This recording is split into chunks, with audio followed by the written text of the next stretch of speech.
Greetings, and welcome to the Spooky Coop. I'm Paul. And I am Michelle. And we're at the Spooky Coop. Welcome to the Spooky Coop.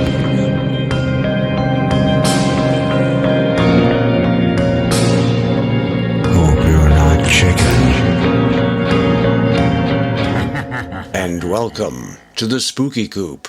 Here in our high-tech spooky studios, located in the foothills of haunted New Hampshire, where background noise crawls between the amplitudes of insipid quietness and those things that can really bug you.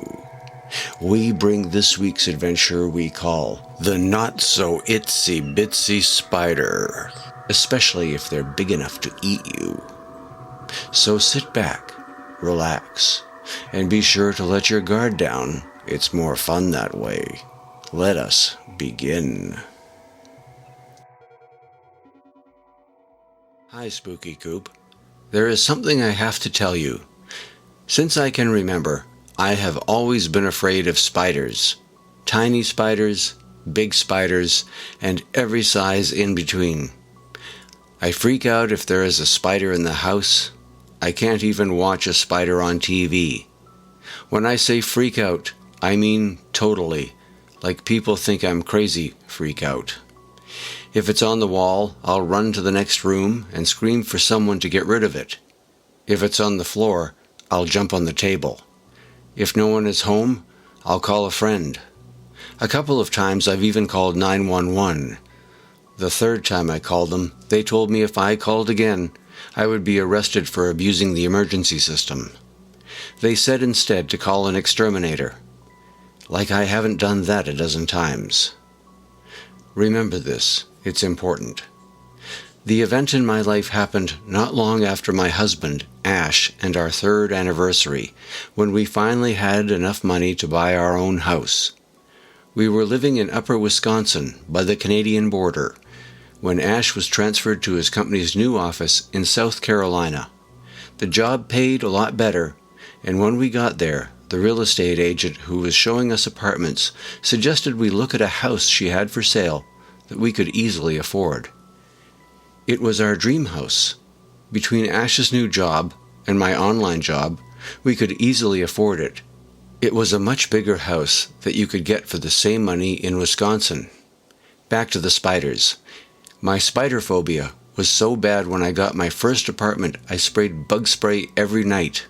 I was so terrified that a spider would drop into my mouth when I slept that I would cover my mouth with medical tape so it would stay shut all night. I'd been to psychologists, psychiatrists, and even a hypnotist, and I've been on more medications than a New York City junkie. They never work. My arachnophobia never went away, not even a little bit. A month or so after we moved into the new house, I had yet to see hide nor hair of a spider, and I didn't mind one bit. One afternoon, I went into the laundry room to take the clothes out of the washer, and I almost stepped on a red, yellow, and black striped milk snake that was just sitting there next to the dryer. I had no idea how it got in the house. I'm not at all afraid of snakes, but I don't want one in my house, so I got the broom and shooed it out the back door. I'd seen a few milk snakes in Wisconsin, though they are rare. You can't miss them with their bright bands of black, yellow, and red. I never saw one in a house before. But then again, I never saw any wild snake in a house before. I scared the poor thing and it began to strike out at me. All the more reason to evict it to the backyard with my handy broom. Despite its protest, I got it out the back door. A neighbor saw what I was doing and yelled over something like, "What? Are you crazy? Did that thing bite you? You need me to take you to the hospital?" I was surprised at his concern and told him to relax. It was just a harmless milk snake I shooed out of my house. His face showed deep concern and told me it wasn't a milk snake. It was a poisonous coral snake. I asked him if he was sure, because it really looked like a milk snake to me. He was sure and gave me a lecture on snakes and how I should stay away from all of them because I don't have the experience to know poisonous from non-poisonous ones. Then he went home. As he walked away, I thought I heard him say something like, "That house should have never been sold until the infestation that attracted the snakes was taken care of once and for all." I was going to ask him what he meant, but I really wasn't sure that that's what he said, and I didn't want to embarrass myself. When Ash, my husband, got home, I told him what happened, and we both had a good laugh. The next few days, the snake exterminator came and placed some bait in humane snake traps and caught a few more. After about a month, with no sign of snakes, he said the house was clear and didn't need to come back. I found out from Ash, he told him now that the snakes were gone, we should watch out for what they were eating, probably mice. If we see any, he said, he knew a guy who could help. If you remember, I worked at home. It was the beginning of fall, and I was busy working at my computer when a small brown spider dropped from a web onto my desk, right in front of me. I grabbed my cell phone and ran to the kitchen. I called Ash at work and begged him to come home to get rid of it. He did, but he seemed reluctant, maybe a bit upset. When he got home, I was on top of the living room coffee table, pointing to my office floor. There was a spider that, to me, looked like the size of a dinner plate with evil eyes and deadly, horrifying legs ready to kill me. To Ash, it looked not bigger than a grain of rice hanging out, doing nothing much. He looked at me as if to say, "Seriously, you called me out of work for this?" I looked back as if to say, "It wants to kill me." He finally told me that he loved me, but he can't come home for silly things like this. He would lose his job. He scooped up the hideous arachnid and walked out the door. He was obviously mad. I felt embarrassed once again by this stupid phobia. The same night, I was brushing my teeth before bed when I noticed a web in the bathroom window. It hung from the inside edge of the pane to the edge of the shower rod. I shook just looking at it. I called for Ash to get rid of it without judgment this time. Yet I still burst into tears and ran out of the bathroom, my mouth full of toothpaste foam. That night I didn't sleep a wink. How many spiders were lurking in my house? First thing in the morning I called an exterminator. I'm sure the man heard the unabashed hysteria in my voice, because he showed up less than an hour later. He and an assistant promised they sprayed around the whole house inside and out, and there wouldn't be any more bugs, including spiders. He handed me a pamphlet about spiders in the area. He said I could call if I see any. It had a picture of a tan and brown spider on the cover. I flinched and was not able to take it. When I got back into the house, I sighed with relief. No more horrid spiders. I almost danced my way back to my office, got back online, and back to work. After a short while, I got up, got a snack, and went to the bathroom. That's when I saw it. It was right there in the sink, a small light brown spider, a horrible devilish thing in my sink. It wasn't very big, yet it looked like exactly the same disgusting brute that was pictured on the pamphlet that I saw, if only for a moment. I stepped back. I thought about calling Ash, then thought better of it. Instead, I reached over the sink, turned the tap on high, and watched the water wash it down the drain. I shut off the tap. I was amazed. I got rid of it by myself. I went back to work, feeling kind of proud. I couldn't concentrate. My mind kept going. And the song, "The Itsy Bitsy Spider," was playing on an endless loop in my head. You know how it's washed out but climbs back up the spout again? I decided I couldn't wait and called the exterminator. I got voicemail. Then I had what I thought was a great idea. I would pour bleach down the drain, then let the hot water run for a while. That would surely stop it from ever coming back. I worked up all the courage I could, walked carefully into the bathroom, telling myself that the spider was really gone. I took a deep, bracing breath and bent forward to peer over into the sink. The scream that came out of me could have woken the dead. A spider was still there, only this time it was bigger. How could this be? The vermin was clearly twice the size it was before. It must be a different spider, I reasoned. It had to be. This was worse. I had 2 spiders in the pipes.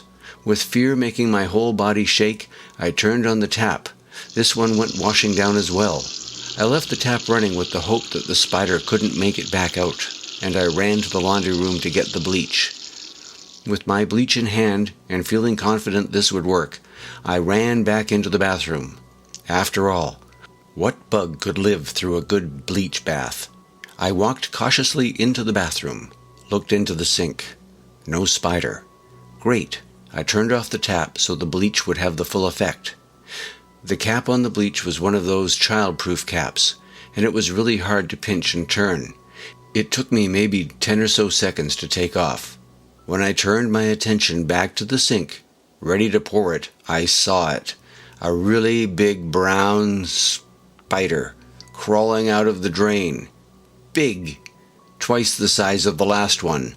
So big I could see the hairs on its body. So big I could see its sickening eyes I knew were looking at me. So big I screamed and screamed as I poured the whole bottle of bleach over it. I screamed even more when all the bleach was poured out, yet didn't seem to bother it at all. I backed away from the sink until my back was against the window. Bad move. That put the spider between me and the door out. I wanted to run out of the room, but that meant passing this monstrous predatory beast who was watching, waiting to attack me. I should have called Ash when I had the chance. I would call him now, but I discovered I left my phone in the laundry room when I was getting the bleach. I was on my own. I decided I could do this. I took a step forward toward the door, and thus towards the spider on the edge of the vanity. When I did, I could see a full clear view of inside the sink basin.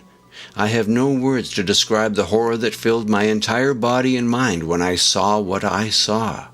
My breath left my lungs, and I think my brain actually seized, because for a few short seconds I couldn't understand what I was seeing. I was mesmerized by a stream of large, spindle-legged tan and brown spiders that were now exploding from the drain by the dozens, maybe the hundreds. As quickly as I froze, I snapped out of it. I don't remember if I screamed. All I remember is the unending army of prickled brown, tan, and black legs and sinister eyes reaching out of the pipe and creeping into the sink and over the edge, spilling onto the floor and up the wall.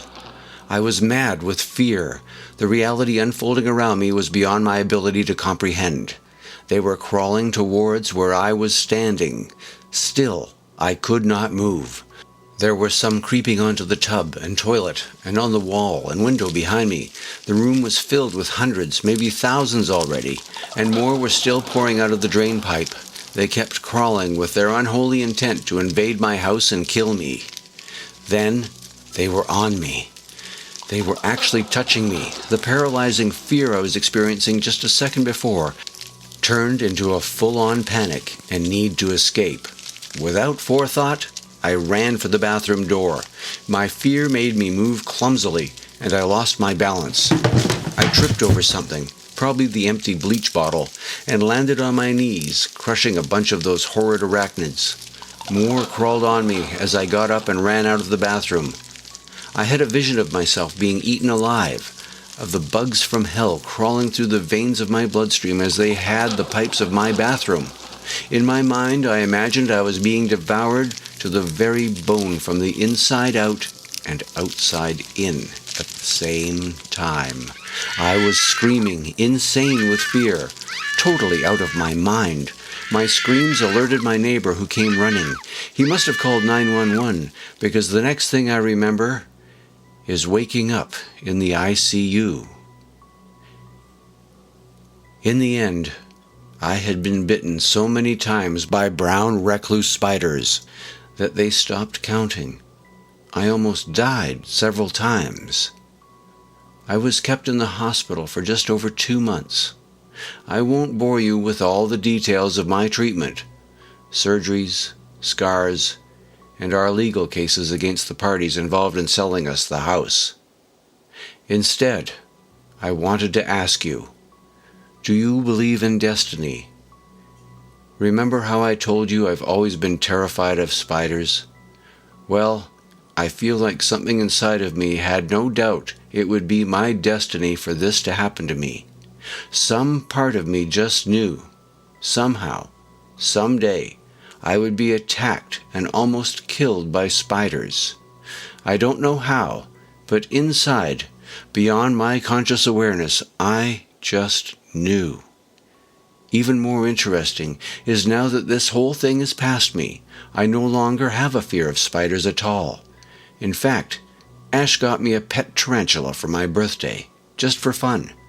I named her Killer, and I play with her, letting her crawl all over me, with no fear at all.